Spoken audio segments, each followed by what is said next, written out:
buat dunia negara yang tercinta. Universiti Malaysia Perlis, kejuruteraan, ilmu keikhlasan kecemerlangan wawasan jiwa kita.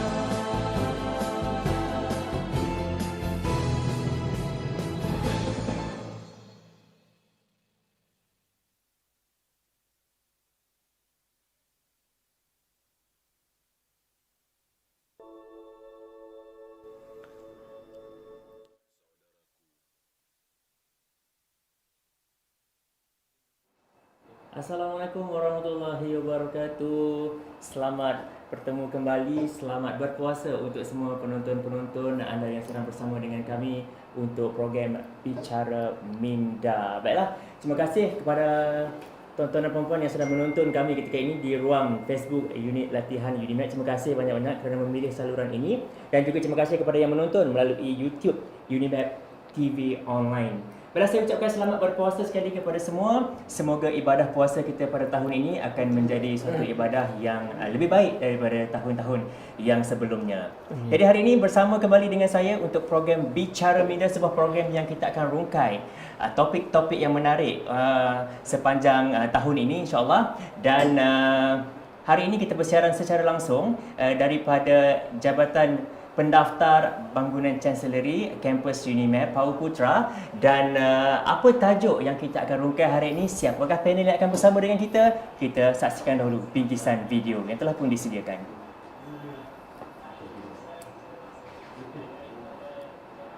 Saudaraku, sebenarnya apa yang kita cari? Kita hidup di gunung, merindukan pantai. Kita hidup di pantai, merindukan gunung. Kalau kemarau kita tanya, kapan hujan? Di musim hujan kita tanya, kapan kemarau? Diam di rumah, inginnya pergi.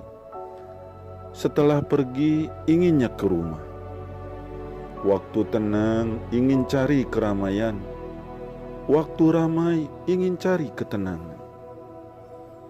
Ketika masih bujang, mengeluh ingin menikah. Sudah berkeluarga, mengeluh belum punya anak. Setelah punya anak, mengeluhkan biaya hidup dan pendidikan. Saudaraku, ternyata sesuatu itu tampak indah karena belum kita miliki. Kebahagiaan tidak akan didapatkan kalau kita hanya selalu memikirkan apa yang belum ada, tapi mengabaikan apa yang sudah kita miliki. Jadilah pribadi yang selalu bersyukur dengan rahmat dan nikmat yang sudah kita miliki. Syukuri apa yang sudah kita miliki sebagai modal untuk kemuliaan kita.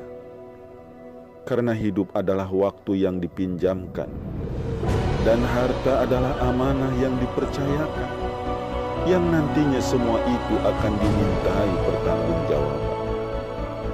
Bersyukurlah atas napas yang masih kita miliki. Bersyukurlah atas keluarga yang kita miliki. Bersyukurlah atas pekerjaan yang kita miliki. Bersyukur.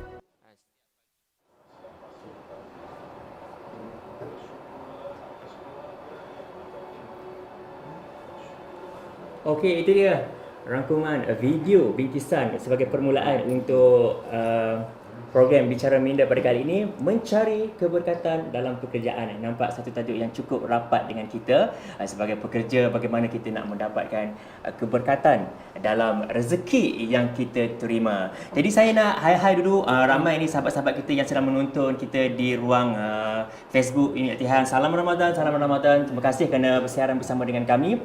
Dan hari ini saya tidak keseorangan, saya bersama-sama dengan dua orang panel yang cukup hebat, yang cukup berpengalaman untuk bercerita mengenai topik ini. Jadi kita perkenalan dulu dengan panel kita. Orang kata tak kenal maka tak cinta. Ya, tak begitu Ustaz? Masya Allah. Assalamualaikum. Yang di sebelah kanan saya perkenalkan, ini dia Ustaz Wan Dazrin Wan Din, ataupun lebih kata terkenal lah dengan Dai Wan. Oh, no. Apa khabar Ustaz? Baik, sihat alhamdulillah. Alhamdulillah, nampak Alhamdulillah. bertenaga. Nampak bertenaga Seorang pendakwah bebas, boleh katakan selebriti juga ni, dikenali di seluruh Malaysia ni.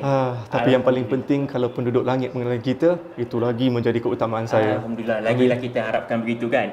Dan saya ada tengok juga di ruang Instagram Dai Wan kita ni banyak aktiviti-aktiviti sangat orang kata padat lah kan. Okey. Jadi apa perkembangan terbaru untuk kita nak share ni? Okey, latest one saya tengah fokus untuk hasilkan senaskah buku berkaitan dengan fiqh muasirah ataupun fiqh contemporary berkaitan dengan fashion. Untuk muslimah kita lah, bagi panduan tata cara hari ini ramai anak-anak muda yang menyeleweng dia punya pemakaian dia yang kita nak pandukan kepada panduan Islam. Moga-moga dipermudahkan, doakan saya. Agak-agak bila tu nak boleh dapat buku tu? Kalau draft buku memang at least kurang-kurangnya 6 bulan. 6 bulan banyak kita nak kena doakanlah fikir. ya. Kita doakan. Amin. Amin. Okey. Ustaz daripada mana Ustaz? Boleh kita share sikit biodata sebelum kita start. Ustaz ni orang Perlis ke orang mana ni? Okey, wahaikum bi tahiyatil Islam, tahiyatan mubarakatan min indillahi azza wajal wa ala alihi salam. Assalamualaikum warahmatullahi wabarakatuh. Sebenarnya saya orang Kelang. Oh, Kelang. Tengok dialek pun dah tahu kan. KL itulah. sangat, hashtag KL sangat. Itulah. Orang Kelang, Selangor, tapi orang rumah saya orang utara. Sebenarnya kalau orang utara pun dia duduk dekat Jitra, Kedah asal penempatan dia. Tapi dia kena berkhidmat dekat hospital Tuanku Fauziah Kangat Perlis. Jadi saya sebagai husband mengalahlah. Kita mencintai dia kan. Cik. Suami contoh. Okey, terima kasih. Itu panel kita yang pertama, Ustaz Wan Razrin ataupun Dai Wan. Dan panel kita yang kedua kita balik. Saya agak sebelah saya ni, saya rasa kalau semua yang menonton ni warga Unimap ni kenal ni. Kan? Tengok baju Ustaz kan? Nasrul. Tengok baju pun kenal Ustaz. Songkok tak payah tengok muka lagi pun dah kenal dah. Ustaz Nasrul Cik Ali, pegawai hal ehwal Islam Unimap. Apa khabar Ustaz? Alhamdulillah sihat. Sihat Ustaz Cik Amir sihat Sihat, Alhamdulillah. Saya macam ni lah.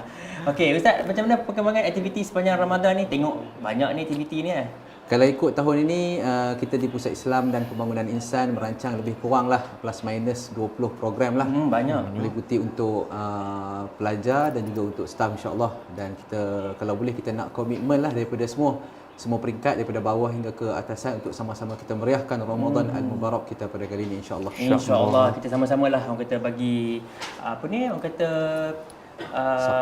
support untuk program-program yang akan dianjurkan di Unimap ya Ustaz ya. InsyaAllah di Unimap. Ustaz nampaknya dah ready sangat dah ni untuk nak kongsi mengenai keberkatan Ustaz ya. Tapi bukan dai lah, tapi saya PU. Allah. Ustaz, yang Tak apa. Yang Unimap punya program tu ada staff juga ataupun ada students? Kita campur Ustaz. Oh, ya ke? Maksud kata ada kalau student ni banyak kita buat di sebelah malam. Tapi kalau untuk staff ni banyak kita buat di sebelah siang lah.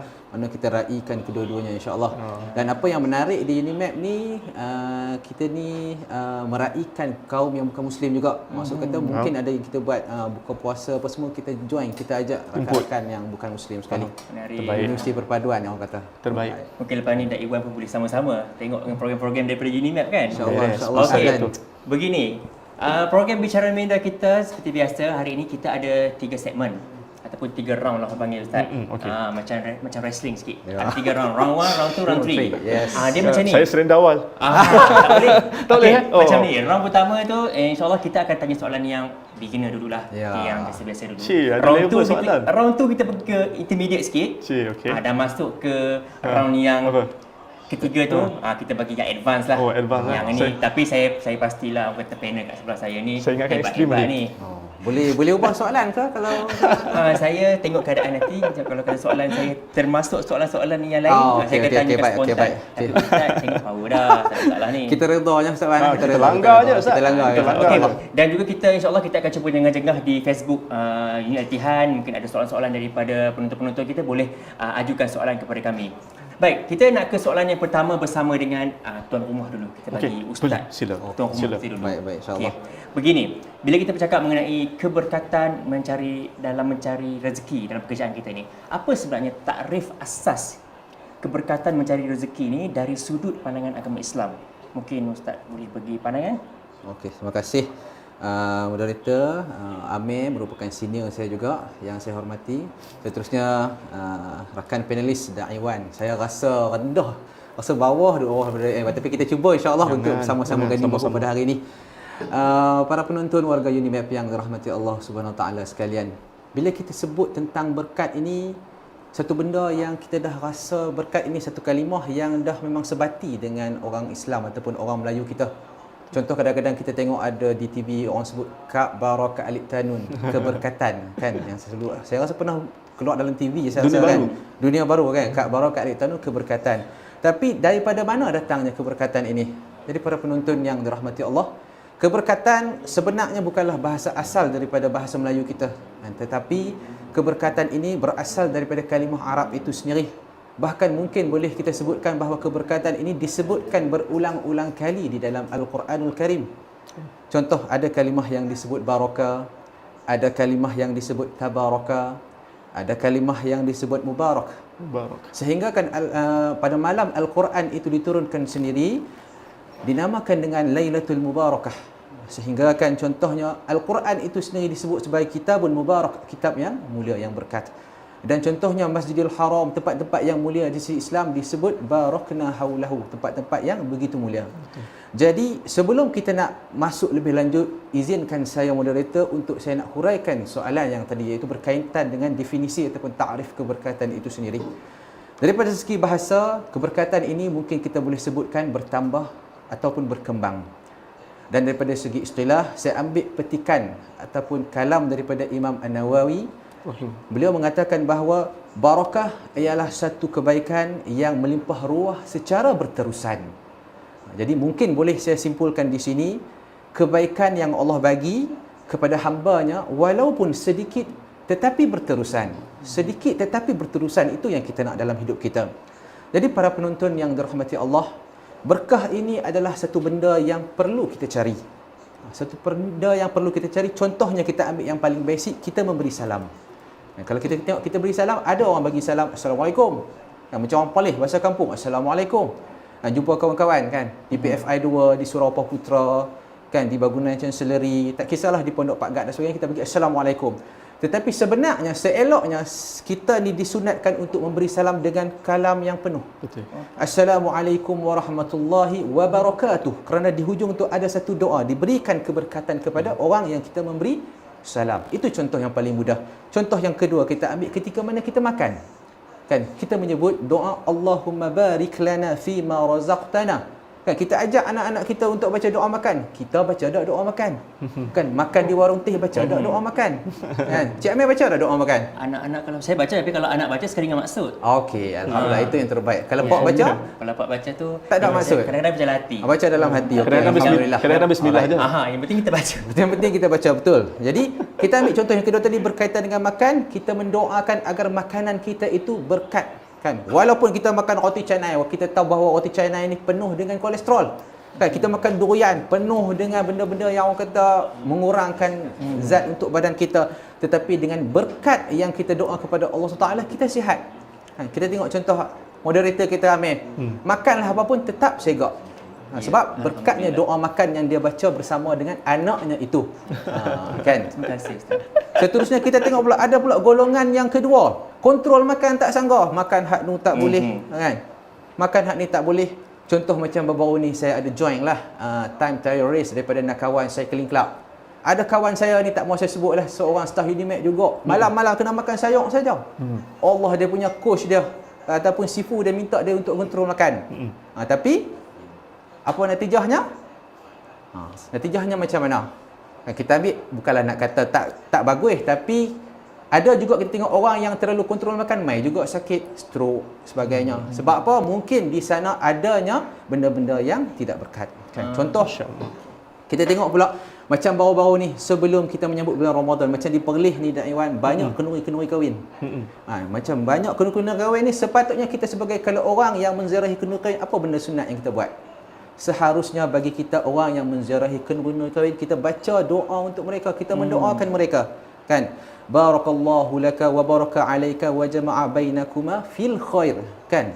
Sebab itu kalau kita tengok banyak rumah tangga sekarang ini banyak yang bercerai-berai, banyak yang huru-hara. Sebab apa? Sebab tak ada berkat. Kan? Kahwin kan penuh dengan paluan kumpang. Masa kahwin berkumpang-kumpang, selepas kahwin berlempang-lempang. Betul. Sebab tak ada berkat.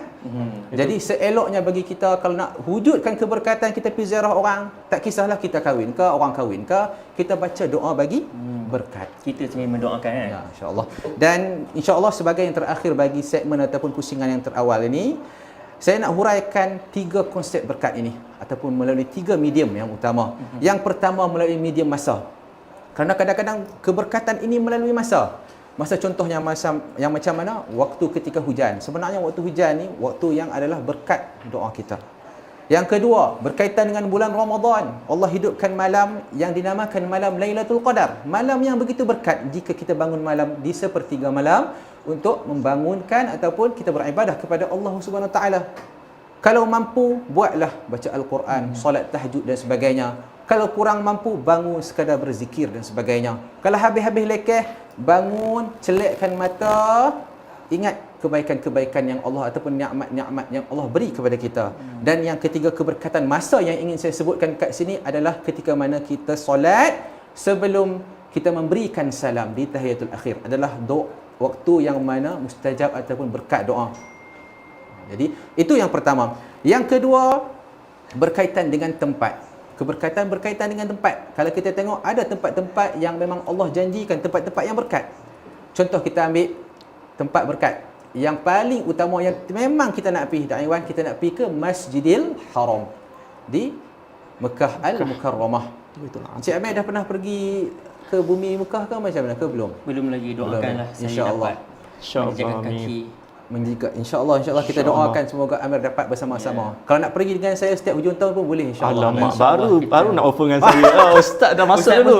Tak apa kita sama-sama insya-Allah. Sebab bukan apa, kita pergi ke tanah suci ni kerap sebab kita rasa rindu. Kita nak refresh kita punya kerinduan kita kepada Kaabah dan sebagainya. Kita tengok tuan-tuan, Masjidil Haram tempat yang berkat. Jika kita solat di Masjidil Haram dah dijanjikan bahawa akan digandakan pahala sebanyak 100,000 kali ganda. Allah. Begitu banyak Amir. Sebab tu kalau kita tengok ada setengah pakcik-makcik yang pergi haji 45 hari memang solid akan solat di Masjidil Haram sebab dia nak kumpul dia punya pahala dia tu. Tapi jangan heran, balik-balik ke Malaysia tak mau langsung, haram tak pergi masjid. Sebab apa? Dia kata pahala aku banyak lah. Dia kata kalau aku mati lah ni pun Allah hutang aku. Dia boleh salah faham pula macam tu. Next level tu. Tu dah salah faham lah tu. Next level tu. Okey. Dan kita tengok seterusnya keberkatan yang ketiga yang ingin saya sebutkan adalah keberkatan berkaitan dengan amalan. Antaranya kita ambil pendek sikit. Yang pertama solat jemaah. Solat jemaah. Yang kedua kita bersedekah tambahan di bulan Ramadan ini. Kita disunatkan untuk bersedekah. Yang terakhir berkaitan dengan tempat kerja kita merupakan satu tempat yang boleh kita cari keberkatan. Kerana kalau kita tengok masa kita banyak kita luangkan di tempat kerja daripada pukul 8 pagi hingga 5 petang. Jadi saya rasa sekadar tu saja yang mana kita akan huraikan lebih lanjut untuk kita simpan dulu. Banyak lagi. Okey, sekadar tu saja. Apa ni dah Ustaz siap share lagi, orang kata 3 medium nak keberkatan tu. Nak dapat keberkatan kita ada masa, tempat, amalan Ustaz. Tu dia ada tips-tips yang dikongsikan. Baik, kita nak beralih kepada panel kita ni. Seorang yang cukup hebat, saya pun rasa macam kecil juga macam Ustaz cakap tadi. Kenapa? Betul. Dekat sebelah Dak Iwan ni kan. Okey, begini. Kita faham ada mereka-mereka ni yang orang kata workaholic kan, maksudnya kerja kuat. Jadi saya nak membawa Ustaz untuk beri pandangan kepada mereka ini yang kadang-kadang sehinggakan meninggalkan ibadah wajib. Kalau kita boleh katakan di sini ibadah solat. Boleh terlalu bekerja sampai terlupa benda-benda yang wajib yang sepatutnya dibuat. Jadi apa pandangan Ustaz tentang perkara ini? Terima kasih Amir. Terima kasih banyak saudara Amir atas soalan yang diberikan. Bagi saya itu satu soalan cepu emas yang akan menjawab banyak persoalan ataupun pertanyaan orang-orang dekat luar, khususnya kita-kita yang bekerja dalam satu-satu organisasi. Terlebih dahulu, kulli amrin zalin la yabda'u fihi bismillahirrahmanirrahim fa huwa aqta. Bismillahirrahmanirrahim. Alhamdulillahirabbil alamin wassalatu wassalamu ala rasulillah wa ala alihi washabbihi wa man walah. Ma ba'd. Fa ya ibadallah ittaqullah usikum wa iyaya bittaqullah faqad fazal muttaqun. Sadaqallahul azim. Okey, baik. Terima kasih atas soalan yang diberikan. Tuntasnya sidang hadirin, sidang penonton yang dikasihi dan dirahmati Allah. Kalau ikutkan sebenarnya, dia cakap Kedah dah. Kedah kita proceed boleh Kedah. Tak sini yang tonton pun ramai-ramai orang boleh apa ni. Sedangnya sidang hadirin hadirat, saya faham ada certain pekerja ataupun ada certain staff dalam certain organisasi tu, dia ada sifat ataupun level style kerja dia, cara style kerja dia yang workaholic. Tapi bila workaholic tu sampai ke satu tahap, okey, ibadah dia kena. Kalau dia workaholic ni, dia berkaitan dengan pekerjaan. Sedang penonton, hadirin semua, hadirin hadirat, dia berkaitan dengan pekerjaan. Dan kalau ibadah, dia berkaitan dengan akhirat. Dia satu perbezaan dan perbezaan yang sangat kontra dan besar. Kalau workaholic, dia berkaitan dengan kerja, sifatnya adalah sifat keduniaan. Tapi kalau ibadah, dia menjadi satu mukallaf, satu taklifan kepada kita umat Islam untuk beribadah atas sebab dan musabab akhirat. Jadi perbandingannya adalah melibatkan antara akhirat dan dunia. Jadi kalau pentingkan dunia lagi, kurang akhirat, something wrong somewhere there. Ketika Allah firmankan dalam Al-Quran, wa ma hazihil hayatid dunya illa lah'un wa la'ib wa inna ad-daral akhirata lahiyal hayawan law kanu ya'lamun. Allah bagi tahu dalam Quran. Dunia ni, sedang penonton yang saya kasihi, tidak lain tidak bukan hanya tempat sebenarnya untuk menjadi tempat hiburan, tempat rehlah, tempat untuk kita bergurau senda. Tapi Allah sebutkan dengan jelas dalam Al-Quran, tempat yang sebenar-benarnya untuk kita adalah hari akhirat, kalau kalian semua hendak mengetahuinya. Bagi orang yang beriman, time ni dia akan nampak dia punya priority dan keutamaan will always, nampak? Complete semua. Will always be akhirat at the first place, baru lepas tu kerja ataupun something yang related pasal pekerjaan atau keduniaan. Cuma saya nak masuk ataupun saya nak bahas perincikan ke arah yang lebih praktikal. Apa yang dimaksudkan workaholic sampai bab sampai tinggal ibadah wajib. Betul. Itu Imam Az-Zahabi sebut. Kata Imam Az-Zahabi, kalau memang jelas dan memang dia meninggalkan solat fardu secara sengaja, berulang-ulang kali dia melakukannya, tidak pula mengkodokkan solat fardu ataupun menggantikan solat fardu itu, maka dihukumkan berdosa besar ke atas dirinya. Tapi saya percaya, ramai di antara kita sebenarnya, kita tak tinggalkan solat. Dan ulama bahas benda ni, yang ni, yang ramai orang mungkin tak nampak. Kita memang orang Islam, kita tak tinggalkan solat, insya-Allah kita jaga. Tapi bila terlampau sibuk bekerja, apa yang kita akan buat? Saya setuju dengan poin Ustaz tadi. Ustaz kata di antara ruang dan peluang untuk meraih keberkatan adalah dengan melaksanakan solat Jumaat. Tapi ada satu yang behind the scene yang ramai orang tak nampak, iaitu solat pada waktunya. Disebabkan sibuk workaholic, kita hujungkan waktu, sehinggakan perkara ini dibahaskan oleh ulama. Ada dua kategori orang yang melalaikan solat atau orang yang melewat-lewatkan solat disebabkan pekerjaan dunia. Kata ulama, satu, mereka yang tergolong dalam kalangan orang-orang yang melewatkan solat di luar batas waktu solat, seperti mana kita punya moderator sebut, hukumnya berdosa besar. Okey, itu yang pertama. Yang kedua, orang yang melewatkan solat secara sengaja kerana sibukkan diri dengan pekerjaan, tidak solat pada waktunya sampai hampir-hampir di hujung waktu. Ini termasuk dalam rakaman surah Al-Ma'un. Ingat kan, fawailul lil musallin allazina hum an salatihim fisahun. Bahawasanya celakalah orang-orang yang solat. Kenapa solat dicelakakan ataupun dibentukkan satu sifat perkataan itu oleh firman ataupun oleh Allah? Dan Allah perincikan orang-orang yang dia lalai dalam mengerjakan solat, dalam nak kerjakan solat. Dia pilih untuk melewat-lewatkan solat. Dan kalau sidang hadirin nak tahu, dalam satu hadis yang Nabi sebutkan dalam hadis daripada riwayat Al-Imam Abu Daud, kata Nabi, dalam banyak-banyak amalan yang utama, Ustaz, moderator kita, adalah amalan yang terutama dalam semua amalan yang ada adalah solat pada waktunya. Betul, solat jemaah bagus. Tapi lagi bagus, solat jemaah pada waktunya. Cukup setakat tu, khalas. Tu orang kata nak keberkatan, tu orang kata ibadah wajib tu kena ingat-ingat selalu lah kan. Memanglah kadang-kadang kita terlupa, tapi kena sentiasa orang kata muhasabah dirilah, kena faham apa yang sebenarnya yang lebih wajib kan. Deep ke saya bagi tahu ni? Deep ke? Ya. Deep ke? Tak apa, insya-Allah boleh. Ustaz boleh. Kita terima Ustaz. Ustaz rasa semua okey. Okey. Kita bawa bincang Baik. insya-Allah. Okey. Kita bawa bincang. Perbincangan kita hari ini semakin panas, semakin hangat. Jadi kita nak berehat seketika. Kita biarkan orang kata ustaz-ustaz kat sebelah saya ni rehat seketika. Dan untuk anda yang sedang menonton, jangan lupa untuk share live ini kerana ada sesuatu yang menarik menanti anda yang share live ini. Jadi kita jumpa selepas ini dalam Bicara Minda. Setiap pagi rezeki, saya selalu sebut rezeki yang mudah.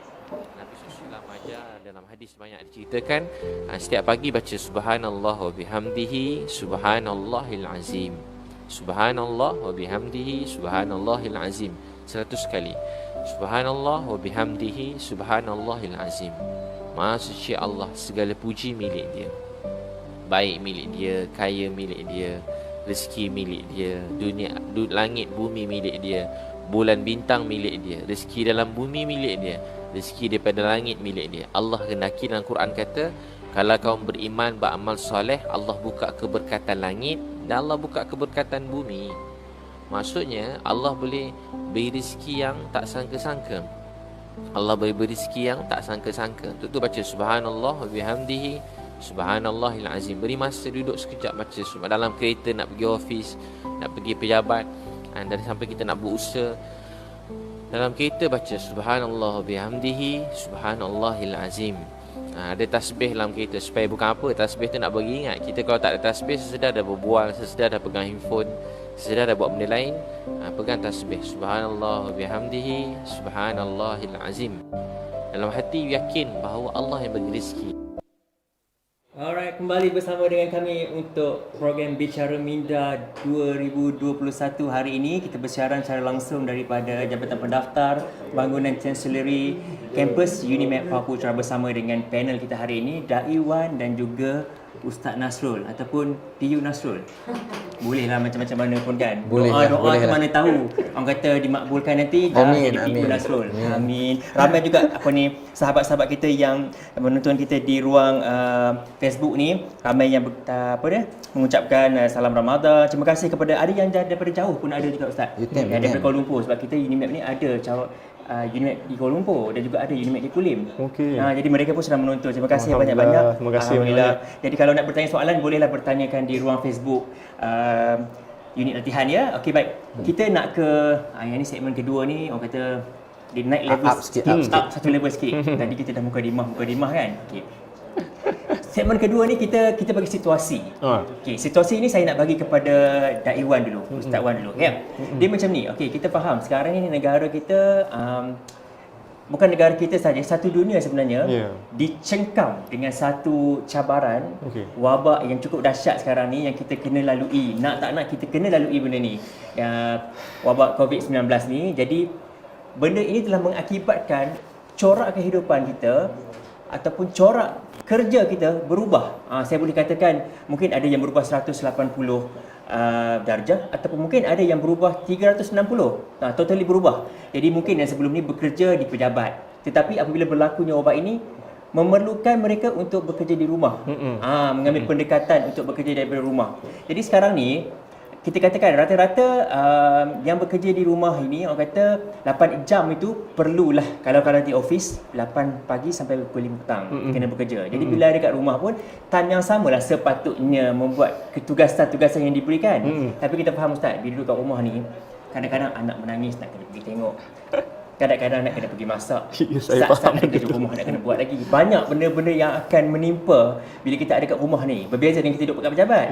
Jadi sekarang ni saya nak minta pandangan daripada Ustaz sendirilah. Apa panduan sebenarnya yang terbaik untuk mencari keberkatan musim-musim pandemik ini berlaku dan apabila seseorang itu perlu work from home ataupun bekerja daripada rumah. Silakan. Okay, terima kasih tuntasnya moderator atas soalan yang diberikan tu. Allahumma hidayatan lis-shawab. Ya Allah, berikanlah ku petunjuk untuk ku berikan jawapan yang tepat. Ya Allah, amin. Amin. Kalau ikutkan such a beautiful question, soalan yang cantik, saya teringat akan there was one verse inside of the Quran ketika Allah firmankan waja'alna mubarakan aina ma kunt. Sebenarnya keberkatan ni dia ada dekat mana-mana tau. Dekat mana-mana ada keberkatan tu. Dia cuma terpulang kepada kita nak mencarinya ataupun tak. Baik dekat tempat kerja ataupun dekat dalam rumah. Kalau dekat dalam rumah, macam mana nak cari keberkatan? Saya tak nak bagi jawapan yang klise. Baca Quran, zikir. Saya nak kita cuba lain. Kita bagi lain pada lain. Keluar daripada kotak. Okey. Lain sikit lain, punya talk show ni. There was one hadis. Ada satu hadis dalam Sahih Bukhari. Nabi sebut wa tursalu bainal amanatu war rahim. Terhubung di antara amanah, sidang penonton semua, terhubung di antara amanah dengan silaturahim. Fatakumaini jambaiti sirati yaminan aw shimalan. Nabi sebut dalam hadis. Terhubung di antara amanah dengan silaturahim tu, amanah dengan silaturahim tu nanti dia berhubung, dia akan terletak dekat atas bahu kanan kita dengan bahu kiri kita ketika kita nak melintasi titian sirat. Siapa yang waktu dekat dunia dia tak jaga amanah, walaupun dekat dalam rumah, sedang bekerja pukul 8 sampai pukul 5 nak bagi komitmen untuk pekerjaan, tapi dia culas dalam melaksanakan amanah dia. Bila dituntut untuk bekerja dari dalam rumah tapi dia culas dan tidak melaksanakan amanah dia, hati-hati. Amanah sebagai seorang pekerja, amanah sebagai seorang majikan, amanah sebagai seorang suami, ayah, isteri, ibu, dan amanah sebagai seorang pelajar, semua ini akan kita galas dekat bahu kanan ketika kita melintasi titian sirat nanti. Inilah antara bentuk sisi keberkatan pertama yang saya nak sidang penonton nampak, iaitu pegang amanah elok-elok waktu dekat atas dunia ni, walaupun kita bekerja dari dalam sebuah rumah yang mungkin orang bos tak nampak, staf-staf lain tak nampak, tengah Zoom pakai kain plekat je, baju Melayu di atas, tak nampak, tapi dia bagi komitmen, dia menunaikan amanah. Orang ini, percayalah kata saya, keberkatan akan masuk dekat dalam rumah dia, ke atas diri dia, dan dia boleh sebarkan keberkatan tu kepada seluruh ahli keluarga dia. Disebabkan hanya dengan sebuah amanah yang dia ambil berat, dia jaga, dia pelihara benda tu, sebab dia faham erti amanah tu besar. Itu yang pertama. Yang kedua, silaturahim. Siapa juga yang waktu atas dunia ni selalu nak bikin porak-peranda, selalu dengki kat orang, busuk hati kat orang, sangka buruk banyak dekat orang, selalu je nak troubleshoot ataupun nak rosakkan hubungan silaturahim, mereka ini juga antara orang yang akan hilang keberkatan. Jadi saya amat menyarankan, even though kita duduk dalam rumah, jangan miss atau jangan lepaskan peluang untuk fikir mana nak halakan hubungan silaturahim yang boleh kita halakan. Video call, voice note, WhatsApp, so many things yang hari ni kita ada because of the enhancement ataupun advancement of technology, kita boleh guna untuk kita salurkan silaturahim tu supaya kita menjadi orang yang keberkatan turun dekat diri kita, kita boleh pass dekat orang lain. Tak ramai orang nampak benda ni. Dia simple.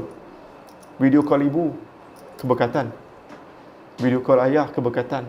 Video call anak, keberkatan. Video call member, tanya khabar pasal keadaan diri, keberkatan. Tak semestinya kena jumpa depan-depannya untuk menghubungkan silaturahim, untuk mencari ruang lingkup keberkatan tu, tapi menggunakan medium yang ada hari ini untuk kita sambung silaturahim dan kita jaga amanah terhadap diri kita dan pekerjaan kita. Ini dua sisi keberkatan yang memang akan datang dalam diri kita ataupun dalam diri kita sendiri, walaupun kita duduk dalam sebuah rumah yang disebutkan sebagai rumahku syurgaku. Wallahu a'lam bishawab. Thank you. Rumahku syurgaku. Dalam tu lama tak dengar kata. Ya, betul. Kalimah betul. Macam terdiam kami dua kan. Okay. Bila Ustaz Wan ni buka mulut, senyap je tengok kan. Dia deep, Ustaz Wan punya dalam kalam sangat dia tu kan. deep. Dia slow tapi deep dia punya kalimah dia tu. Tengok Ustaz Nasrul punya teori nanti. Ustaz Wan dah deep macam tu, sekarang ni kita tengok dalam tak dalam. Situasi yang saya nak bagi. Ustaz Nasrul bagi teori. Okey. Kalau Ustaz Wan kita bagi situasi berkaitan dengan bekerja di rumah dalam musim-musim pandemik ni kan. Okey. Sekarang kita masuk satu lagi situasi yang kedua. Okey. Saya teringat kepada satu dia lebih kepada satu ayat yang kalau penjawab awam ni dia akan pegang ayat ni. melaksanakan tugasan yang diberikan dari semasa ke semasa. Okey, ayat ini yang betul ayat yang biasa kita dengar lah kalau untuk pejabat awam. Jadi sekarang ni saya nak bawa kepada satu situasi apabila kita bekerja 8-5. Apabila kita dah balik rumah, kita dah hari ke rumah malam. Hujung minggu pun kita dekat rumah. Pula tiba-tiba kita dapat tugasan daripada pegawai atasan kita, minta tolong buat kerja sekian. Di luar waktu pejabat. Jadi sekarang ni saya nak tanya, adakah ketidakakuran seseorang pekerja itu tidak melaksanakan tugasan yang diberikan itu akan menyebabkan keberkatan dalam mencari rezeki itu berkurang? Deep. Dalam. Tenggelam. Jawab. Itu yang kita nak. Terima kasih saudara moderator Amir, rakan panel dan Iwan, para penonton warga Unimap yang dirahmati Allah. Sebelum tu saya nak tanya Amir balik lah. Boleh kita tukar soalan tak? Kita tak boleh dah? Kita lock. Kita lock. Okey, dah lock. Macam kalau kita tengok live jam pun dah lock, memang kena bayar lah. Contoh. Jadi macam ni lah. Saya cerita ini sebagai pandangan peribadi saya. Bukan kata-kata mana-mana ulama, tapi hanya sekadar pandangan peribadi. Kalaulah kata saudara Hidham daripada SQM nak ambil pandangan saya, sila ambil. Kalau kata rakan-rakan daripada mana-mana pejabat nak ambil, silakan ambil. Dan kalau tak mau ambil pun tak ada masalah, sebab ini hanyalah sekadar pandangan peribadi. Kenapa Dak Iwan soalan ni memang tackle ni sebenarnya. Nak jawab salah, tak jawab pun salah, sebab takut terkena pada diri sendiri. Okey. Para penonton yang dirahmati Allah, saya nak mengajak semualah untuk sama-sama kita fikir satu benda itu sebagai satu benda yang positif. Kan? Apa-apa yang terjadi dekat dunia ni Allah jadikan bersebab. Kan? Kita kena ingat, cuti yang diberikan kepada kita ataupun masa kerja yang diberikan kepada kita ni bukanlah satu hak yang mutlak kepada kita. Tetapi hanyalah sebagai satu kelebihan dan kelonggaran yang diberikan kepada kita untuk kita berehat. Dia bukan apa. Saya ingat lagi sewaktu mana kita interview nak masuk kerja. Saya ambil contoh saya sendiri. Nak masuk kerja di Unimap dulu, mesti panel akan tanya. Kalau tak silap saya pada masa tu, Datuk Ali Yon, Prof Ali Yon yang tanya, boleh tak kalau kata dapat kerja ni, main kerja hari Sabtu Ahad? Kan? Kalau kita sebagai orang yang ditemu duga, minta maaf, Datuk tak boleh main. Takkan kita nak jawab macam tu. Tapi kita dengan yakin, dengan bersungguh-sungguh kita kata, ya boleh, saya akan komitmen 100% untuk Unimap. Jadi, bila kita dah masuk di Unimap, kenapa timbul isu balik lewat? Kenapa timbul isu datang pada hari cuti dan sebagainya?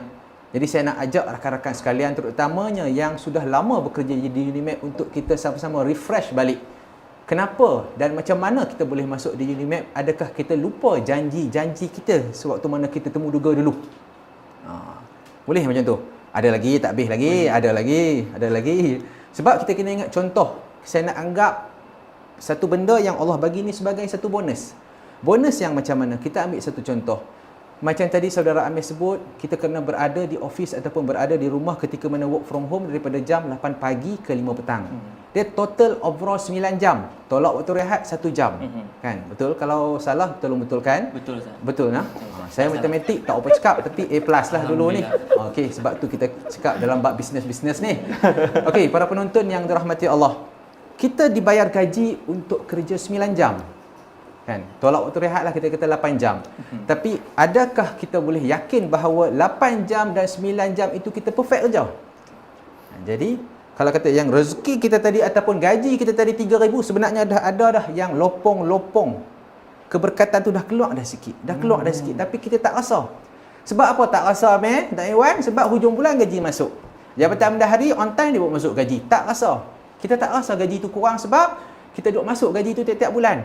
Jadi, apalah salahnya ataupun apalah kurangnya kalau kita ganti balik dengan masa-masa yang kurang tu. Kita anggap sebagai bonus. Allah beri peluang kepada kita, majikan beri peluang kita untuk nak qada balik benda-benda yang kita tertinggal di pejabat. Kan, saya tak rasa, saya tengok diri saya sendiri pun, contoh kami di Pusat Islam dan Pembangunan Insan. Kami kerja berkala. Macam bulan Ramadan memang kami sibuk. Kan, all out malam dengan tarawih, kadang-kadang jemputan kita mulai bersama student. Memang kita all out. Kita all out sungguh-sungguh sebab kita tahu nanti ada masa kita akan berehat. Jadi kita cover balik. Jadi saya nak ajak untuk kita semua, kita take the challenge. Sebenarnya majikan mai ajak kita kerja di luar waktu tu sebab majikan nak menghalalkan gaji-gaji kita yang kita terbuang masa di pejabat. kan. Kita event di Unimed ni bukan banyak sangat pun, kan. Kita ada combo. Jadi macam masuk kata event ni berkala. Kita ada program MSK, kan, Minggu Sesuai Kenal yang mana pelajar-pelajar masuk dan sebagaimana. Jadi kalau kita nak timbang tara balik pengorbanan kita ni tak terlalu mana dengan apa yang universiti ataupun Unimed bagi kepada kita. Kita kena ingat tuan-tuan, tempat yang kita duduk, contoh saya di Pegawai Hayat Islam, Pusat Islam Unimed, kan. Tempat yang mana orang duduk nak, Ricky nak duduk, kalau saya keluar, on the spot orang masuk. Tempat Amir pegawai takbir di unit latihan, memang orang duduk Ricky, kan. Macam hari ni pun kita tengok live kita ramai sebab apa? Sebab orang nak tengok Amir saja, tak Iwan, bukan nak tengok kita. Kan, orang nak tengok Amir saja. Kenyataan kan? yang direct tapi menyedihkan. Boleh. Betul lah. Kalau tengok yang duk komen-komen pun perempuan belakang. Semua nak tengok Amir saja. Habislah kita tak Iwan, tak ada apa lah. Kan? Boleh balik belum? Boleh balik belum? Kita balik ada Iwan, tak ada apa sebenarnya ni kan. Ni apa jadi ni? Panel. Okey, jadi tak apa. Okey, jadi sebenarnya kita nak ajak ataupun saya nak ajak sama-sama kita fikir benda itu sebagai benda yang positif untuk kita qada balik apa yang kita tertinggal. Contoh saya ambil, kita balik kerja pukul 5 petang lah, kita ambil basic. Penolong pegawai takbir balik pukul 5 petang. Dengar tuan 5 petang. Penolong kita ambil pegawai takbir pula balik pukul 6 petang. Sebabnya hierarkinya lagi besar tanggungjawab kita, jawatan kita lagi lewat kita balik. Kan? Penolong pengarah kena balik pukul 7 petang. Jam dah ada orang kata penolong pengarah 7 petang. Pengarah nak balik ke berapa ni? Pengarah kena balik lepas maghrib. Dekan pula macam mana? Dekan kena balik 9 malam. Lepas tu naik chancellor macam mana? Naik chancellor tak boleh balik lah, tidur di Unimed lah di bangunan chancellery. Tapi bukan cerita dari di sini. Cuma saya nak kiaskan bahawa lagi besar tugasan yang Allah bagi kepada kita, yang Allah bagi amanah kepada kita, sepatutnya lagi banyak kita berkorban. Tapi yang kisah saya cerita balik lewat tadi bukan di Unimed. Unimed bagus, memang TikTok. Ini saya cerita universiti di sebuah negara yang bernama Mongolia. Mongolia. Adalah itu saya duk baca di internet dan sebagainya. Sebenarnya lagi besar tugasan kita, lagi penuh tanggungjawab kita. Lagi amanah kita. Kita kena tengok kita di atas ada berapa ribu bawah kita, kita kena take over semua. Jangan lagi besar kita, lagi riak kita. Kita minta simpang. Jadi saya rasa sekadar tu saja. Itu pandangan orang kata. Sekadar tu saja untuk pusingan yang kedua ni. Kalau untuk yang bekerja dengan mungkin majikan, ada majikan lah. Tapi kalau yang bekerja sendiri, mungkin dia lain dah pula kan dia punya cara dia tu kan. Dia boleh manage sendiri dia punya masa dia tu. Okey. Penat ni Ustaz Setuju. Tak boleh minum air, tak boleh apalah. minum Tak air, boleh yang minum tu air. tak payah. Kena tahan sampai Okey, baik. Boleh Cik Mai untuk pusingan kedua ni? Boleh. Macam dah tadi tenggelam naik balik kan macam mana? Okey lah. Okey sangat. Saya dan Iwan kata okey, saya alhamdulillah lah.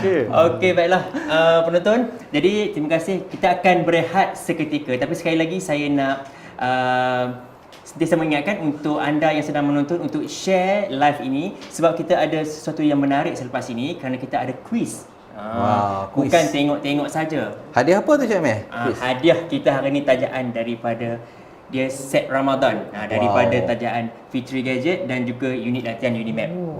Tajaan bersama. InsyaAllah jadi ada pemenang-pemenang nanti akan dapat. Jadi kena tengok sampai habis. Apa intipati dalam program ini kena catat, kena salin. Okey baiklah, kita berehat seketika, kita jumpa lagi selepas ini dalam Bicara Minda mencari keberkatan dalam pekerjaan.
kalau kita buat analisis Baiklah, kembali bersiaran berkaitan- bersama dengan kami untuk program Bicara Minda Mencari Keberkatan dalam Pekerjaan. Terima kasih untuk anda yang share Facebook ini kerana sesuatu yang menarik menanti anda selepas ini. Baiklah, terima kasih dan juga terima kasih kepada anda yang menonton melalui YouTube Unimap TV Online. Baik, saya nak jengah-jengah sebelum kita masuk ke segmen last kita nanti, saya nak tengok-tengok dulu ramai ni di Facebook ni yang duk hi-hi ni. Jadi tak sedap dah pula kalau kita tak hi balik. Ada yang daripada U10 pun ada, terima kasih jauh. Kita bye-bye sikit dekat semua yang sedang menonton. Ni ramai peminat Ustaz Nasrul ni. Ni ada sahabat kita ni. Apa ni, siap orang kata macam idola dia. Ustaz Depa Nasrul. melawak. Betul. Dah, Saya depa- pun dah Amir sebenarnya dulu depa Amir. idolakan Ustaz Nasrul juga Amir ni. sebenarnya dulu. Itu saya cakap Ustaz kan. Kalau kata kat Unimap ni tak kenal Ustaz Nasrul ni tak sah lah ni. Wah, alhamdulillah saya dapat kenal Allah. kabel besar, alhamdulillah. Saya ni marhen je tadi. Okey, baik. Terima kasih banyak-banyak yang menonton. Baik, kita masuk ke segmen yang terakhir, segmen ketiga ni, kepada Ustaz Wan. Apa nak tanya? Apa kesan-kesan apabila tiada keberkatan dalam pekerjaan itu? Ialah apabila berlaku di sebuah organisasi itu, orang kata rata-rata pekerja-pekerja kat situ pun macam mengabaikan tanggungjawab, solat tak buat, mungkinlah kan sekian-sekian macam-macam tu. Apa kesan-kesan yang akan terjadi kepada jabatan ataupun organisasi itu kalau tiada, tak wujud, tiada keberkatan daripada Allah untuk pekerjaan itu? Okey, terima kasih. Allah Maha Sawab, ya Allah berikanlah ku petunjuk untuk ku berikan jawapan yang tepat. Amin, amin rabbal alamin. Taib, Izan, bagi saya soalan yang besar. Soalan yang besar dan soalan yang sangat bernas untuk dikongsikan jawapan kepada kita yang sekarang mungkin sedang terlibat dalam aktiviti ataupun gerak kerja secara organisasi. Kalau ikutkan kan, kalau keberkatan tu Allah tarik, Allah, dia macam ni, macam mana saya nak kata, musibah ni, sidang penonton ataupun sidang hadirin yang dirahmati Allah, Allah bagi tahu dengan jelas dalam firman-Nya, a'udzubillahi minasyaitonirrajim, ma asaba min musibatin illa biiznillah wa man yu'min billahi yahdi qalbahu ila akhiril ayat. Musibah ni bila timpa dekat satu organisasi, jangan tanya sebab apa atau siapa yang bagi. Memang jawapannya clear cut ataupun tuntas directly datang dari Allah. Allah bagi tahu clear cut dalam ayat tersebut. Musibah yang ditimpakan ke atas satu-satu tempat atau keadaan tu memang dengan izin dia. Tapi yang cantik, Allah tak tinggalkan kita macam tu je. Di pertengahan ayat tu Allah sebut wa may yu'min billahi yahdi qalbahu. Dan siapa yang dia betul-betul beriman dengan Allah, Allah akan directly pimpin dia untuk harungi musibah yang dia tengah go through. Tapi syarat dia will always be beriman pada Allah dalam keadaan yang paling highest. Kalau orang yang beriman ni, kalau kita nak bawa kepada practicality dalam sektor pekerjaan, majikan orang Islam, staf orang Islam. Orang yang beriman, mereka takkan sesekali bersangka buruk di antara satu dengan yang lain. Unfortunately, malangnya hari ini ramai ataupun yang berlaku secara real life, staf sangka buruk dengan majikan, majikan sangka buruk dengan staf bila ada isu yang berlaku atau konflik yang berlaku. Sedangkan Allah sebutkan dengan jelas dalam Al-Quran, dalam surah Hujurat ayat ke-12, ya ayyuhallazina amanu ijtanibu katsiran minadh-dhann inna ba'dadh-dhanni ithmun wa la tajassasu wa la ya'tab ba'dukum ba'dha ayuhibbu ahadukum an yakula lahma akhihi maitan fakarihtumuhu. Allah bagi tahu ila akhirat, panjang. Allah bagi tahu dalam Quran jelas dalam ayat tu, jangan ada kita majikan, staff bila nampak kelemahan bos kita dan bos bila nampak kelemahan staff, jangan cepat sangat sangka buruk, sebab bila berlaku macam tu, konflik berlaku, kerja tak siap, pengurusan tunggang langgang, orang luar dia akan jatuh, organisasi itu akan jatuh sebab gerak kerja tu gagal. Orang daripada luar akan nampak contoh nama PAP Unimap. Bahaya kan? Bahaya. Dia bermula hanya daripada sekecil-kecil perkara je. Di dalam hati itu dimiliki oleh dalam diri staf tu ataupun majikan tu. Jauhi sangka buruk between majikan ataupun staf. Senantiasa ada jalan untuk communicate ataupun komunikasi dengan baik. Ini bergantung pada kemahiran leader ataupun majikan untuk tackle staff. And staff, macam Ustaz Nasrul sebut, ingat balik kenangan janji-janji dulu waktu temu duga. Kan? Itu kita panggil itu muhasabah lah. Kalau muhasabah daripada sudut akhirat ada, muhasabah daripada sudut dunia pun ada. Kan? Kita dua-dua kita kena pandai muhasabah, bagi imbangkan. Jadi pada hakikatnya, kalau keberkatan tu Allah tarik, dan itu sebenarnya adalah satu petanda musibah yang memang Allah berikan dekat satu organisasi tu, time tu paling penting masing-masing kena betulkan iman masing-masing supaya Allah dapat pandukan kita semua untuk bersatu kembali dan menjalani musibah atau yang tertimpa kepada satu organisasi itu disebabkan itulah masalah-masalah yang berbangkit, di antaranya dalam hati kita sendiri dan mungkin sebenarnya sikap kita sendiri sebagai bos, sebagai staff ketika bekerja yang perlu kita koreksi. Senantiasa menjadi permasalahan dalam dunia ni kebanyakannya adalah sebab diri kita sendiri, bukan orang lain. Thank you. Oh, itu dia. Ustaz Wan, terbaik Mantap sangat. Orang kata kepada organisasi lah kesan-kesan kan. Berlaku tiada keberkatan kan. Ustaz Nasrul, kalau Ustaz Wan dah cakap mengenai organisasi, yang ini kesan kepada individu itu sendiri. Ya. Pada orang tu lah. Kalau dah kata buat kerja pun tak berkat, apa jadi orang tu Ustaz? Okay, terima kasih Amir, saudara moderator dan Iwan yang dikasihi, para penonton warga Unimap, rakan-rakan yang dirahmati Allah SWT sekalian. Kita tengok impact, kesan apa yang akan terjadi kepada individu sekiranya tak ada keberkatan dalam hidup dia. Risau sebenarnya nak sebut bab berkat ni sebab berkait dengan diri setiap orang. Saya cuba nak ambil satu maksudlah daripada hadis baginda kita Nabi Muhammad SAW. Carilah yang halal kerana sesungguhnya yang halal itu cukup untuk kamu. Jadi poin yang pertama yang nak saya huraikan dekat sini, bila tak berkat rezeki yang Allah bagi kepada kita ni, kita akan rasa tidak cukup dengan apa yang ada. Kan? Gaji banyak tak cukup, harta banyak tak cukup. Kerana benda-benda yang kita dapat itu tidak berkat. Kan? Hatta Nabi Muhammad SAW pernah mengatakan bahawa anak Adam jika diberi dua lembah emas, maka dia akan minta yang ketiga. Sebab tak cukup. Kerana apa?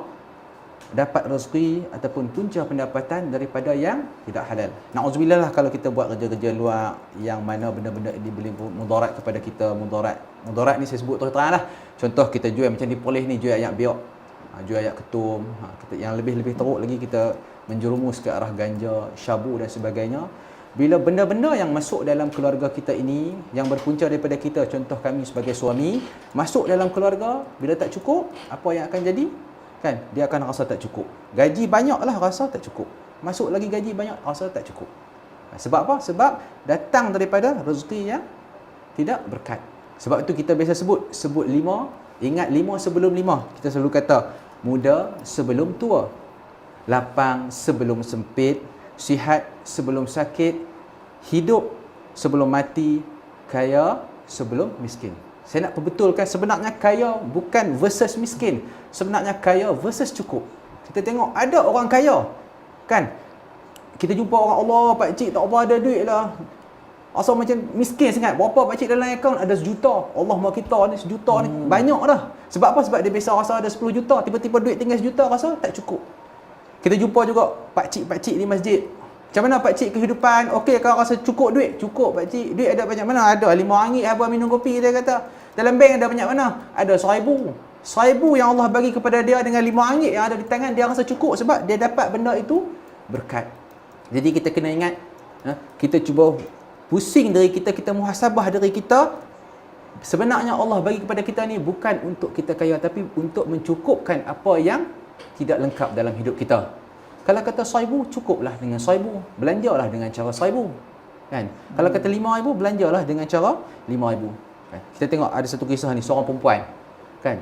Dia ni berkat hidup dia. Kan? Hujung bulan masuk gaji, kan? Pilah nak bayar bil. Pegang wallet, banyak. Masya Allah, duit banyak lagi. Dia kata, betul ke duit aku ni? Dia kata, sebab selalu rasa macam tak cukup. Tengok-tengok IC, ya Allah, IC lelaki, IC suami, tertukar wallet.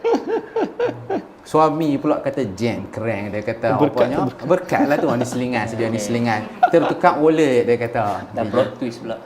Plot twist yang jadi ambil faham lah, itu selingan saja. Jadi yang pertama tadi ni, tidak mencukupi dengan apa yang ada ataupun rasa tidak cukup. Itu yang pertama. Yang kedua, punca kepada individu ni bila datangnya rezeki yang tidak berkat, keluarga tidak akan happy, keluarga tidak akan bahagia. Contoh balik rumah ada masalah dengan isteri. Jika seorang isteri, jika dua isteri, isteri. Contoh kalau banyak isteri, sebutlah isteri. Jadi balik rumah bini pertama masalah, balik rumah bini kedua. Kalau beranilah. Nak Iwan mani tak? Oh, alam. Wallahualam. Macam ada niat nampak. Amir mani? Saya tak jawab soalan Tak saya. jawab. Ini selingan saja nak. Jadi balik rumah nak kata ada masalah. Kan? Anak ada masalah di sekolah, anak ada masalah pembelajaran sebagainya, dah hantar anak tuition belakang dah. Tapi kepala otak tu duduk tak apa nak cerdik lagi. Sebab apa? Sebab mungkin rezeki yang masuk tu rezeki yang tidak berkat. Sebabnya mungkin kadang-kadang terambil benda-benda yang tak elok ataupun na'udzubillah kita sebut, kita minta dijauhkan lah, ambil rasuah. Sebab bila kita biasa duk ambil benda-benda yang mudah, kita akan rasa tak cukup dan kita akan rasa nak lagi. Kan? Kita kerja, macam saya gaji sikit dan Iwan. Kan gaji berapa dik je tiap-tiap bulan dapat. Rasa kadang-kadang tu kadang tak cukup. Setengah orang tu dia cukup. Jadi tak cukup macam mana pun gaji kita ni, cukup sekadar yang kita dapat. Sebab kalau contoh ambil rasuah dan sebagainya, dia akan jadi duk minta lagi lah. Kan? Kalau orang nak bagi rasuah dekat kita, orang nak bagi RM50, kita kata jangan rasuah saya. Orang nak bagi 100, kita kata jangan cabar saya. Kita kata macam tu. Saya dah ready for the ending. 500 awak sudah melampau. 700 awak sudah menguji kesabaran saya. Dia nak bagi 1000 dah ni. Jangan cakap kuat-kuat. Dah agak dah. Jadi macam mana pun kalau orang nak suapkan kita macam mana pun, tak kisahlah. Orang nak bagi harum manis ke, kan? Orang nak bagi basikal ke, orang nak bagi kereta ke. Akan promote. Ada bukan nak promote apa, bukan. Contoh. Tak. Jadi kita tolak. Ustaz tak promote harum manis, Dah, kita tak promote. tak. Kita professionals. RM25 sekilo. Tak promote. Jangan. Okay. Jangan. Jadi Bukan tempat dia. kita elakkan kerana kesan rasuah ini bukan saja dapat pada kita tapi dapat pada keluarga kita. Itu yang kedua. Yang ketiga yang nak saya sebutkan dekat sini, bila masuk rezeki-rezeki yang tidak berkat dalam keluarga kita, kita akan rasa berat untuk solat, kita akan rasa berat untuk melakukan amal ibadah kepada Allah Subhanahu Wa Taala. Kita ambil contoh bulan puasa ni. Kan? Ibadah yang paling ramai orang buatlah malam-malam kita solat tarawih. Betul. Kan? Dan Allah SWT sebutkan dalam surah Al-Ankabut ayat ke-45, ba'da a'udzubillahi minasyaitonir rajim, innas salata tanha 'anil fahsya'i wal munkar. Allah sebut solat itu mencegah daripada perbuatan keji dan mungkar. Dan kita tengok dalam fatrah PKP ni, kita ambil contoh tahun lepas. PKP tahun lepas memang kita tak boleh nak solat tarawih di masjid. Betul. Jadi ramai ibu-ibu ni gembira sebab dapat solat 5 waktu. Tahun lepas lah kita ambil contoh tahun lepas. 5 waktu bersama dengan suami di rumah. Tarawih pula. Dan waktu ni lah banyak bapa-bapa sedar bahawa sesungguhnya dalam Al-Quran bukan ada surah Qul Huwallahu saja. Jadi imam tarawih kan. Jadi imam tarawih kan, tidak Qul Huwallahu ahad, Qul Huwallahu nas. Tak apa inna atayna wal as. Jadi bila Allah 8 rakaat nak baca apa ni? Amir baca surah apa kalau jadi imam tahun lepas? Surah tahun lepas. Adalah surah. Ada surah. Ada. Bila sebut bunyinya, Ya. alif bata bukan maktibar kita. Bukannya. Okey. Jadi masa ataupun benda-benda ni, benda-benda yang berkaitan dengan ibadah kepada Allah ni, bila dah masuk benda-benda yang tak elok, kita akan rasa berat. Kita rasa berat, maka perkataan yang Allah kata solat ini mencegah kita daripada perbuatan mungkar ini, tak ada benda yang nak benteng kita. Tak ada benda yang nak benteng kita, kan? Contoh kalau kita katalah, kalau kita nak cat bangunan, kita akan buat lapis sebagainya, nak bagi dia tahan elok. Begitu juga dengan diri kita, kita kena ada yang nak benteng kita, yang dinding kita. Dan yang terakhir yang nak saya sebutkan dekat sini berkaitan dengan sabar, kan? Kita kena ada sifat-sifat sabar dalam diri kita untuk kita nak benteng diri kita. Yang pertama sekali, saya nak kelaskan sabar ini kepada 3. Yang pertama, sabar untuk taat kepada perintah Allah SWT. Contoh dia macam mana? Kalau tak sabar, solat isyak seminit saja. Dia solat tak ada tumakninah langsung sebab dia tak sabar. Yang kedua, sabar untuk meninggalkan segala larangan Allah. Sebab kadang-kadang kita tengok benda-benda yang Allah larang ni benda-benda yang best. Kan kalau kita tengok grup WhatsApp ni duk share ayat NSKP tengah-tengah hari ni, duk share gambar, kita kata umur 40 tahun 30 tahun ni ya Allah matanglah sikit kan. Sebab bukanlah kita faham sekadar hendak bergurau, tapi kadang-kadang tu kalau boleh kita elakkanlah kan. Sabar untuk meninggalkan perintah. Hukum ni makruh makruh. Hukum makruh. Upload gambar, upload makanan gambar, minuman makanan. dan puasa. Ya. Kalau lepas berbuka puasa, okey Ustaz. Okey. Okey. Alhamdulillah. Okay, dan yang terakhir berkaitan dengan sabar, kita perlu sabar untuk menghadapi ujian dan dugaan daripada Allah SWT. Kerana yang ni saya tak perlu huraikan sebab kita sentiasa alami dan kita akan alami, tapi yang penting bagaimana kita mengolah diri kita untuk menghadapi cabaran dan dugaan kepada Allah. Kan? Jadi saya rasa sekadar tu saja untuk pusingan yang ketiga. Ya. Balik ke? Kembali kepada Amirah. Belum balik lagi. Ya, apa tak boleh balik lagi, tak apa. Itulah orang kata kan, kerja kuat orang kata, lepas tu kerja pejabat, lepas tu part time pula. Tapi gaji tu tak pernah cukup. Duit tu tak pernah nak ada sampai tak dapat nak buat simpanan. Tu kena check sendirilah kat mana sebenarnya yang kesilapan kita sendiri tu kan. Itu saya setuju sangat dengan benda tu Amir. Setuju sangat. Kadang kan bila keberkatan tu tak ada, kita boleh nampak tau. Tiba-tiba kereta yang tak sepatutnya rosak. Lepas tu benda yang tak sepatutnya kita kena bayar. Tiba-tiba benda-benda tu muncul tau. Ada banyak kali juga berlaku kat saya nampak. Dia main tanpa disedari ya. Dia tanpa disedari. Lepas tu time tu paling penting kita kena tahu muhasabah balik Ustaz kan. Kita tahu muhasabah balik itu paling bagus. Kalau tak tahu muhasabah susah, tak jumpa jalan pulang. Betul. Moga bantu. Kita kena muhasabah. Muhasabah ayat betul. daripada Da'i Wan kita kena muhasabah diri. Ya, Amir muhasabah, saya pun muhasabah diri saya. Sama-sama kita dan sama-sama penonton Sama-sama yang sedang menonton. penonton. Semua sekali kita Muhasabah kena diri. muhasabah diri sendiri dulu. Berkat tak berkat. Okey, baiklah. Kita seperti mana yang kita janjikan tadi, kita ada quiz kepada yang sedang menonton ni. Ramai yang sedang menonton, kita kena terima kasih banyak-banyak. Okey. Cara dia macam ni untuk soalan quiz untuk yang bicara minda untuk yang kali ini. Jadi anda hanya perlu menjawab soalan-soalan ini di ruang komen. Dalam satu komen kita ada 2 soalan, tetapi jawab dalam satu komen sahaja. Okey. Ada 2 soalan ini berbunyi begini. Okey. Soalan yang pertama, nyatakan negeri kelahiran Da'i Wan. Itu soalan yang pertama.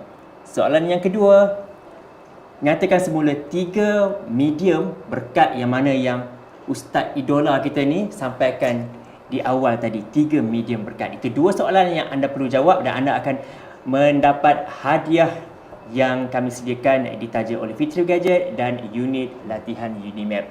Jadi kita akan berehat. Selepas ini kita akan buat kesimpulan dan kita akan umum siapa yang akan memenangi hadiah kuis untuk bicara minda mencari keberkatan dalam pekerjaan. Terima kasih, kita jumpa lagi selepas ini.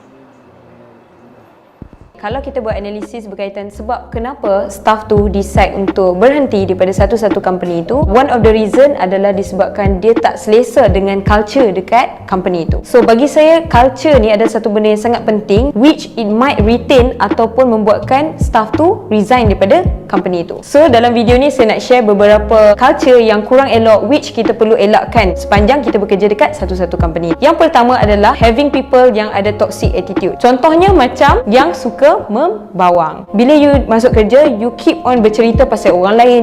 Dia ni kan, I dengar cerita dia ada masalah ni lah dengan husband dia. Ataupun ni, I dengar cerita dia kena buang lah kerja daripada company lama dan sebagainya. Itu bermaksud kita ni keep on fikir pasal orang lain instead of berfikir idea-idea baru ataupun innovation yang kita boleh buat kepada company itu. Second, toxic attitude adalah tak professional. Contoh, kalau kita nak ajak orang meeting, kita tak boleh simply, weh, jom lah, sekejap lagi kita ada meeting pasal isu ni. Kita tak boleh simply macam tu. Kita kena hantar proper email dan sebagainya so that diorang tahu kita ada meeting yang proper, so kita kena ready for that meeting. Contoh yang lain adalah bila you tak jaga confidentiality. Kita kena faham dekat company tu how it works dan sebagainya. Kita kena jaga confidentiality company tu and kita tak boleh share kepada parti lain. Tapi kita tengoklah zaman sekarang kan, sebab orang dah terbiasa guna social media dan sebagainya, meluahkan especially dekat Twitter tu, you tak boleh simply meluahkan any information yang confidential daripada company tu dekat Twitter, dekat social media, and then semua orang boleh access to that information. Benda tu adalah salah and maybe you boleh dikenakan tindakan disebabkan you berkongsi information yang tak sepatutnya you kongsi. In terms of bersembang, tadi kita cakap pasal membawang. Bila kita cerita pasal orang lain, benda yang tak memberi manfaat kepada kita, let's say kalau kita bersembang berkaitan dengan benda-benda yang informatif, benda tu tak considered sebagai membawang sebabnya dia membantu you untuk improve you punya knowledge dan juga experiences. Second culture yang kita kena elakkan adalah culture yang tak suka kepada improvement. Kita kena faham zaman sekarang kalau kita nak survive, kita kena always up to date with the current trend so that kita tak ketinggalan. Kalau in terms of improvement ni, contohnya kalau majikan minta kita untuk improve ourselves in terms of our skills, knowledge and experiences. Majikan cakap, okay, awak kena pergi training ni tau sebab awak lack in this particular skills. Supposedly kita sendiri, kita kena willing lah untuk go for that training, and we should be happy sebenarnya sebab kita diberi peluang untuk pergi training untuk improve ourselves. Tapi isunya sekarang adalah bila people yang tak nak improvement tu, dia rasa macam okay lah, aku buat kerja ni pun okay je, aku rasa aku dah hebat dah kot, aku dah tak perlu dah nak go for training untuk improve ourselves. So culture yang macam ni ataupun mindset yang macam ni tak sepatutnya ada sebab everybody have their own kekurangan, and then from there lah you should improve yourself by going to training khusus dan sebagainya. Yang last ni memang quite spicy lah, which is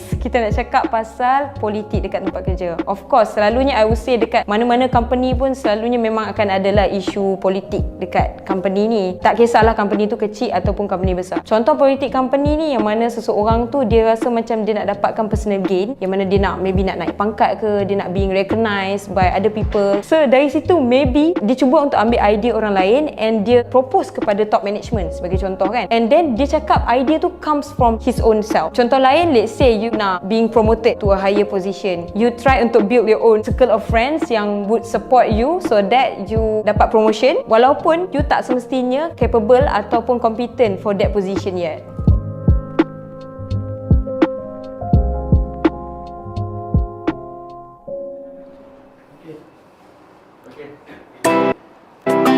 Kembali bersama dengan kami. Dah sampai dekat hujung-hujung dan juga ni program Bicara Minda, mencari keberkatan dalam pekerjaan. Walaupun banyak yang Ustaz Nasrul nak cakap lagi, Ustaz Wan mungkin ada banyak yang cakap lagi, tapi orang kata masa kita terhad. Kita ada 1.5 jam je untuk bersama-sama untuk program kita pada hari ini. Baiklah, di hujung ini apa kata kalau kita dengarkan mungkin rangkuman, kesimpulan daripada Ustaz Nasrul dahulu kepada apa yang kita bincangkan pada hari ini. Okay, terima kasih Amir, saudara moderator, rekan panel dan Iwan, para penonton warga Unimap yang dirahmati Allah. Kita dah tiba di pusingan yang terakhir ataupun kesimpulan lah.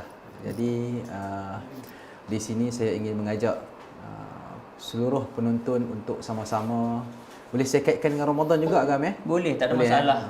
Saya nak ajak para penonton untuk sama-sama kita jadikan Madrasah Ramadan ini sebagai satu medium, satu sekolah ataupun satu institusi untuk sama-sama kita mengubah diri kita.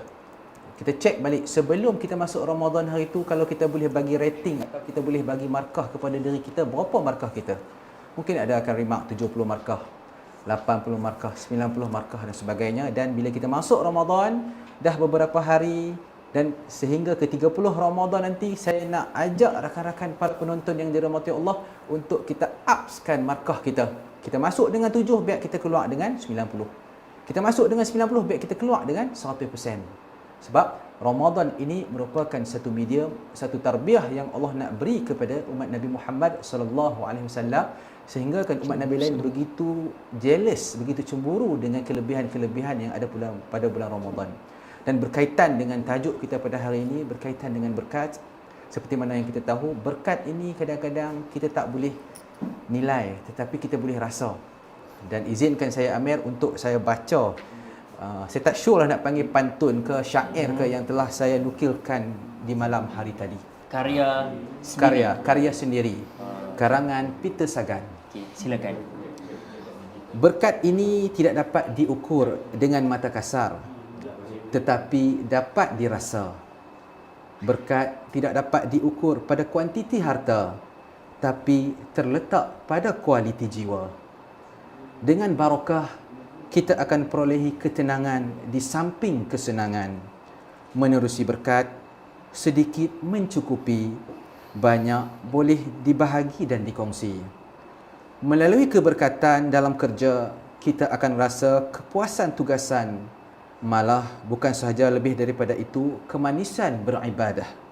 Semakin tinggi prestasi kerja, semakin rendah hatinya. Teruskan kerja dengan mencari berkatnya Allah yang merata. Jadi sekadar itu saja bingkisan akhir daripada saya. Ustaz Nasrul Cik Ali berjumpa untuk segmen yang seterusnya. Cik. Dalam maksudnya Betul, rasa macam live kat TV. dahsyat lah dia punya Ya. tulisan tu kan. Golongan. Buat semalam Sajalah santai-santai semalam ni. Tapi sampailah kan. Wish. Boleh lah nak cara-cara betul orang sampai. kampung kata. Bukan calon-calon orang ni. Okey, jadi itu kata-kata penutup kesimpulan daripada Ustaz Nasrul. Jadi kita nak ke mungkin Ustaz Wan, kita boleh bagi sikit kata penutup kesimpulan kita, nasihat barangkali. Okey, terima kasih. Dengan berakhirnya kalam daripada Ustaz Nasrul tadi, maka berakhirlah Itu ayat saya nanti. Okey. Jangan tu. Tak ada apa-apa. Sidang hadirin hadirat yang dirahmati Allah, saya mendoakan agar semua, setiap satu orang yang bekerja, baik majikan, baik staf, kita dapat ikhlas bekerja. Walaupun saya faham duit, kita kerja, keutamaan kita memang kita memerlukan duit, tapi di sebalik duit tu senantiasalah pahatkan dan tanamkan keikhlasan bila melakukan ibadah. Ingat, bila kita kerja dengan niat ibadah, insya-Allah pekerjaan itu akan datang keberkatan. Simpanlah benda tu, kunci dalam diary kehidupan masing-masing. Saya dan Iwan. Terbaik. Dan khidmat masyarakat. Okey. Itu sahaja daripada saya. Moga-moga perkongsian saya dan Ustaz Nasrul dan moderator kami yang handsome ini menjadi satu anjakan paradigma buat semua yang sedang mendengar ataupun melihat. Thank you so much. Rasa. Terima kasih. Sekejap, sebelum nak tutup ni, apa kata kalau kita bacakan doa sama-sama? Mungkin kalau ada doa untuk keberkatan rezeki yang boleh kita bacakan untuk pekerjaan kita hari ni, dan mungkin untuk hari-hari yang berikutnya kita sama-sama bacakan. Dan mungkin penonton pun sama, kita boleh aminkan doa yang Siapa? Ustaz Wan akan bacakan. Kita bagi Fine. jemputan kita ni. Okey. Silakan. Na'udzubillahi samiil alim minasyaitonir rajim. Bismillahirrahmanirrahim. Alhamdulillahirabbil alamin. Wassalatu wassalamu ala Rasulillahi wa ala alihi washabbihi ajma'in. Allahumma ighfir lana dhunubana wa liwalidina warhamhum kama rabbawna shighara wa li jami'il muslimina wal muslimati wal mu'minina wal mu'minati al ahya'i minhum wal amwat bi rahmatika ya arhamar rahimin. Allahumma barik lana fi syahri Ramadan. Allahumma barik lana fi syahri Ramadan. Amin. Allahumma barik lana fi syahri Ramadan. Amin. Allahumma ja'alna rizqan tayyibah Amin. wa la tabi'ata fihi wa la hisab. Allahumma iftah alaina abwabal khair Amin. wa abwabal barakah Amin. wa abwabal rahmah Amin. wa abwabal maghfirah Amin. wa abwabas sakinah Amin. wa abwabas salamah Amin. wa abwabas sa'adah Amin. wa abwaba kathira rizqan tayyibah wa abwabal jannah. Amin. Allahumma a'ina ya Allah ala zikrika wa syukrika wa husni ibadatik ya Allah. Allahumma inna nas'aluka al-jannah. Ya Allah, Allahumma inna nas'aluka ridhaka wal jannah. Amin. Wa na'udzu bika min sakhatika wan nar. Amin. Allahumma innaka 'afuwun karim, Amin. tuhibbul 'afwa fa'fu 'anna wa an walidina wa an jami'il muslimina wal muslimati wal mu'minina wal mu'minati al ahya'i minhum wal amwat bi rahmatika ya arhamar rahimin. Amin. Allahumma khtim lana bi husnil khatimah Amin. wa la takhtim alaina ya Allah bi su'il khatimah. Amin. Allahumma taqabbal du'aana innaka antas sami'ul 'alim. Amin. Wa tub 'alaina ya Allah innaka antat tawwabur rahim. Amin. Subhana rabbika rabbil 'izzati 'amma yasifun Amin. wassalamun 'ala mursalin walhamdulillahi rabbil alamin. Terima kasih. Semoga bacaan doa daripada Ustaz Wan tadi kita mendapat keberkatan lah. Amin. Dan juga kita sentiasa berada di dalam di bawah rahmat daripada Allah Subhanahu Wa Taala, insya-Allah. Baiklah, kita dah di penghujung. Jadi di hujung ini saya nak umumkan, kita dah bagi kuis tadi kan? Ya. Kita dah dapat 3 pemenang yang menjawab dengan pantas dan yang share lah kita punya live ni di Facebook. Ya. Soalan kita tadi, negeri asal Dai Wan adalah Selangor. Ya. Dan soalan yang kedua, 3 medium keberkatan daripada Ustaz Nasrul tadi adalah masa, tempat dan juga amalan. Ya. Jadi pemenang, 3 orang pemenang yang menerima hadiah daripada pihak kami, tajaan daripada Fitri Gadget, nak handphone murah, nak handphone berkualiti, carilah Fitri Gadget. Dan juga tajaan daripada unit latihan Unimap, nak program tersasul, hujung-hujung, nak program latihan yang terbaik, carilah unit latihan. Ya, Itulah insya-Allah. pengajar kita hari ini. Okey, jadi pemenangnya adalah Nur Mas Ayu. Kedua, Farina Zahari. Dan yang ketiga, Aju Hussein Syarmi Hijab. 3 orang pemenang yang akan menerima hadiah daripada pihak kami. Terima kasih dan juga tahniah kepada yang memenangi. Nanti pihak Urustia kami akan hubungi anda. Jangan risau. Dan di hujung ni saya nak ucapkan terima kasih sekali lagi lah kepada... Terima kasih je. Terima kasih. InsyaAllah nanti kita bagi... penaja ada hadiah untuk... Ada. Come on lah, satu gadget.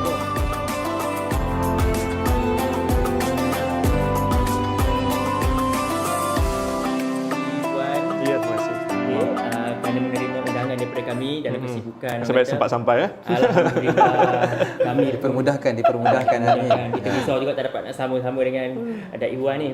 Okey, dan juga terima kasih kepada Ustaz Nasrul Cik Ali, pegawai Hal Ehwal Islam daripada UDMAP. Okey, semoga terus berjaya. Terima kasih. Di Pusat Islam. Amin. Melahirkan program-program yang terbaik untuk terus menjemput Datuk Iwan. Ya, insya-Allah. Menjemput lagi Datuk Iwan. Kita boleh jemput saya lagi. Boleh. Islam ya, betul. Alhamdulillah. Kita juga pernah jemput moderator di Islam forum-forum. Job lah. Okey, dan juga terima kasih kepada kru-kru yang terlibat ni, abang-abang yang jaga kamera kita ni, terima kasih banyak-banyak. Yang mana yang jaga teknikal di belakang sana, ada orang di sebalik kita kat depan ni, sebenarnya kita kena terima kasih kepada mereka yang ada di belakang. Tanpa mereka tak bergeraklah program Bual Bicara Minda kita pada hari ini. Baik, saya nak tutup program ini dengan satu kata-kata hikmah. Saya pun bagilah seloka ke syair ke? Yang tadi seloka syair gurindam, yang ini kata-kata hikmah tentang bersyukur. Okey, kalau kita sentiasa bersyukur dengan apa yang kita ada, insya-Allah kita tidak akan sesekali menyesal dengan apa yang bukan milik kita. Tapi usaha ke arah untuk nak mencapai apa yang kita inginkan terus diteruskan, dan jangan lupa doa kepada Allah Subhanahu Wa Taala. Baik, terima kasih. Jumpa lagi untuk Bicara Minda untuk tahun ini, untuk siri yang akan datang. Akhir kata, wabillahi taufiq wal hidayah. Wassalamualaikum warahmatullahi wabarakatuh. Jumpa lagi.